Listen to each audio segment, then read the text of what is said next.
जिसके घर में निर्लज्जता हो, जहां संत का अपमान हो, वहां रहना संत का ठीक नहीं है। अपने शिष्य की राज को छोड़कर शर्मिष्ठा को देवयानी को लेके शुक्राचार्य चलने लगे। ये बात शुक्राचार्य के मामले की जब मालूम पड़ी है, महाराज वैश्य प्रभा को तो पास में भागकर गुरु जी के गया, हाथ जोड़ा, गुरुदेव कि अच्छा नहीं है जिसके भाग से गुरु का रूठ जाए उसका तो जीवन अंधकार में हो जाता है, इसलिए आप रूठ के न जाओ। वैश्य प्रभा से शुक्राचार्य बोले, मेरे शुक्राचार्य तेरी बेटी ने हमारा भिकमंगा बताओ है, हमारी बेटी को कुआं में गिराओ है, तो फिर हमारा यहाँ रह करके क्या होगा। कहने लगी, गुरुदेव जो चाहे वो हमें सजा दे दो और आप रूठ के ना जाओ। भक्तगणों उन्होंने कहा, मेरी बेटी जो सजा देगी वो हम सजा भोगने को तैयार है। देवयानी का विवाह शुक्राचार्य ने याति के साथ में किया और वैश्य प्रभा की जो राजा की लड़की थी वो दासी बन के गई, लेकिन राजा की लड़की थी, राजकुमारी थी तो बहुत सुंदर थी। महाराज अयाती रात दिन महल में रहते, तो एक दिन अयाती से शर्मिष्ठा ने पास बुलाए कि कहीं महाराज एक बात पूछे। बोले पूछो। क्या? मेरी बात सुनो। जब दूल्हा के समय दहेज आवे वो किसको होते? बोले दुल्हा को। बोले हम तो तुम्हारे संग में आए हैं, तो तुम हमारे लग क्यों नहीं देखते हो? इसलिए राजा अयाती ने उनको भी पत्नी स्वीकार कर लिया, लेकिन शुक्राचार्य ने क्या कही कि हमारी बेटी पत्नी रहे, दासी को स्वीकार मत कर ली। तो बंधु जब उसे भी पत्नी बनाया तो 3 पुत्र तो हुए शर्मिष्ठा के और 2 पुत्र हुए देवयानी के। यदु दुर्वस नाम के 2 पुत्र हुए हैं, अनुदुरु नाम के 3 पुत्र शर्मिष्ठा के हुए हैं। 3 पुत्र हुए। तो इन्हीं महाराज यदु जब 3 पुत्र दासी के हुए तो उसी समय देवयानी ने ये बात जाकर अपने पिता शुक्राचार्य को बताई, हे पिताजी तुम्हारे वचन का पालन नहीं किया हमारे पति ने, बल्कि दासी को भी पत्नी बना दिया है। जब इतनी बात कही है तो शुक्राचार्य ने कही, सुनो यादी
जवानी ढल जाएगी और बुढ़ापा तुझ पे आ जाएगा राजन, ये हमारा श्राप है।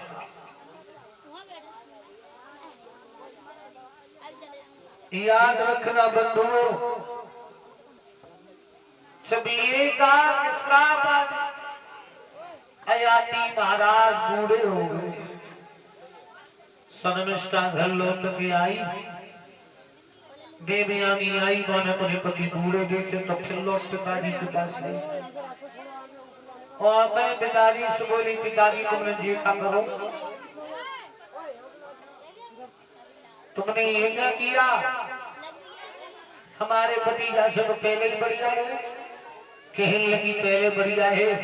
अरे लड़की, तूने ही तो मुझसे कहा था कि मेरे पति दासी के साथ सहवास करते हैं, मैंने उन्हें श्राप दे दिया। एकदम से बोली पिताजी, मेरे पति को पुनः ठीक करते हो। कहने लगी अब नहीं होगा, श्राप जो हो गया वो हो गया, पर एक उपाय है, यदि तेरे पुत्रों में से कोई बुढ़ापा ले ले, अपनी जवानी दे दे, तो शायद है कि उनका जीवन सुखमय हो सकता है। बुढ़ापा लेने को कोई तैयारी नहीं है, सब किनारों कर गए। लास्ट में यदु महाराज ने बुढ़ापा लेने के लिए कह दिया। यदु ने जब बुढ़ापा लेने को कहा तो उसके बाद में माता बहन भाई बंधुओं, यदु ने बुढ़ापा लिया है, और जब यदु ने बुढ़ापा लिया, जवानी को दे दिया, राजा ने काफी समय तक राज्यपाट किया। राजपाट से जब इच्छा प्राप्त हो गई तो उन्हीं राजा याति ने अपने बेटा यदु को ही राजा बनाया, क्योंकि उन्होंने उनकी मुसीबत के वक्त में काम किया था। जब यदु राजा बने तो ये बात यदु के छोटे भैया तुर्वस को अच्छी नहीं लगी। तुर्वस नाराज है कि चलो वो और जाने अपने एक राज्य अलग बसाओ, तुर्की अलग देश बनाओ। तुर्की में इस्लाम धर्म की संस्थापना करी, देशों अलग धर्मों अलग। अनुदुरु पुरुष 3 जातियां और चली, अन्य जातियां और भई। एक बार महाराज यदु शिकार खेल रहे थे, तो जो शुक्राचार्य का शिष्य था वैश्य प्रभा बाने देगी कि मेरे धीरधन को राज हमारे जमाई में ना दो, तो मैं क्यों ना यदु को जान से मार दूं और राजपाट अपने धीरधन को दे दूंगा, अपनी बेटी के लड़कों को दे दूंगा। तो एक बार अजगर के सर्प में यदु से लड़ाई लड़ने वैश्य प्रभा गया जंगल में, तो महाराज वैश्य प्रभा ने यदु को मारने की कोशिश की, तो यदु ने उसी युद्ध के मैदान में वैश्य प्रभा को सर्प के रूप में बीच से धर के फाड़ दिया। जब फाड़ो है ताई दिन से यदु को नाम अहीर पड़ गो। एह माने सांप, हीर माने मारना, सांप मारने वाले को कहते हैं अहीर।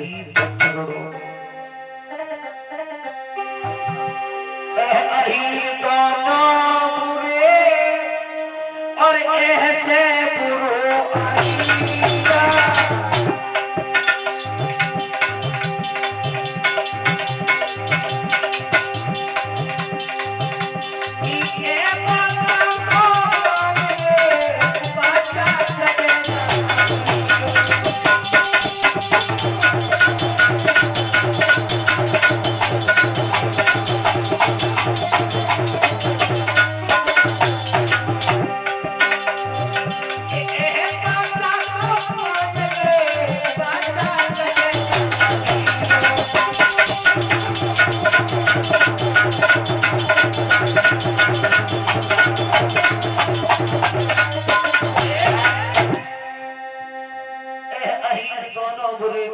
बुरो अहीर।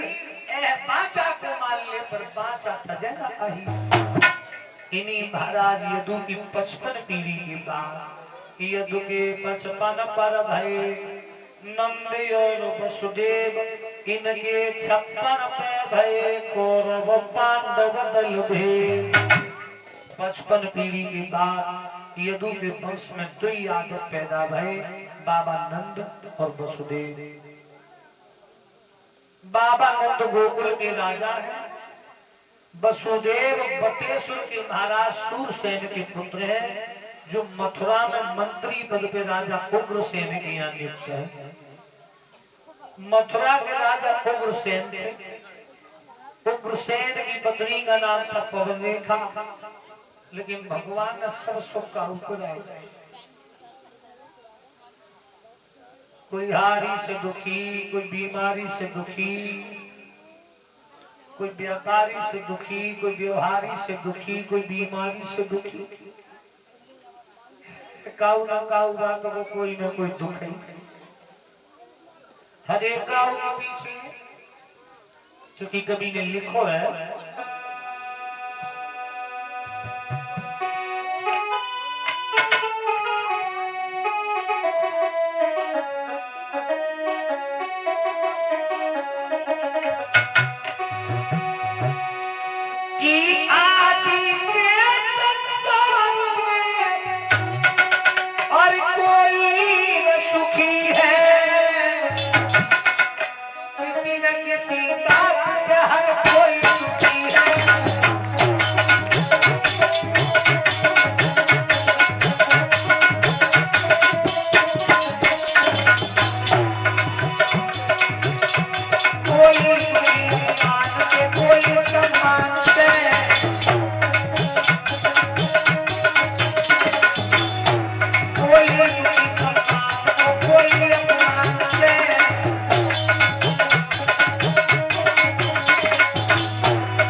हर आदमी के पीछे कोई न कोई कष्ट लगा है। राजा नहुस के यहाँ